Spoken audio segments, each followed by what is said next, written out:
Hi friends, మీకు ఈ video నచ్చినట్లయితే ఈ వీడియోని లైక్ చేయండి, సబ్స్క్రైబ్ చేయండి. భూమి నాగు కోసం హాస్పిటల్కి వస్తుంది.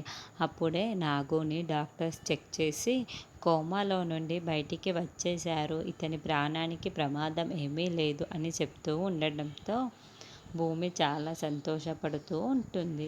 సమయానికి ఈ అమ్మాయి గనక నిన్ను హాస్పిటల్కి తీసుకొని రాకపోయి ఉంటే ఈ పాటికి నీ ప్రాణాలు పోయి ఉండేటివి తెలుసా అని డాక్టర్ నాగుతో చెబుతాడు. తర్వాత డాక్టర్ అక్కడి నుంచి వెళ్ళగానే భూమి నాగు ఇద్దరు మాట్లాడుకుంటూ ఉంటారు. అప్పుడే అపూర్వ అద్దంలో నుంచి వీళ్ళిద్దరిని గమనిస్తూ ఉంటుంది. అమ్మ, చిన్నదానివైనా నువ్వు నా ప్రాణాలు కాపాడావు. నీకు చేతులెత్తి దండం పెట్టాలి తల్లి.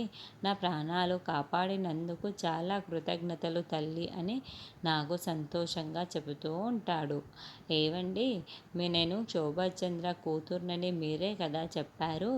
ఈ విషయం నేను ఎవరితోనైనా చెప్పాననుకో ఎవరు కూడా నా మాట నమ్మరండి.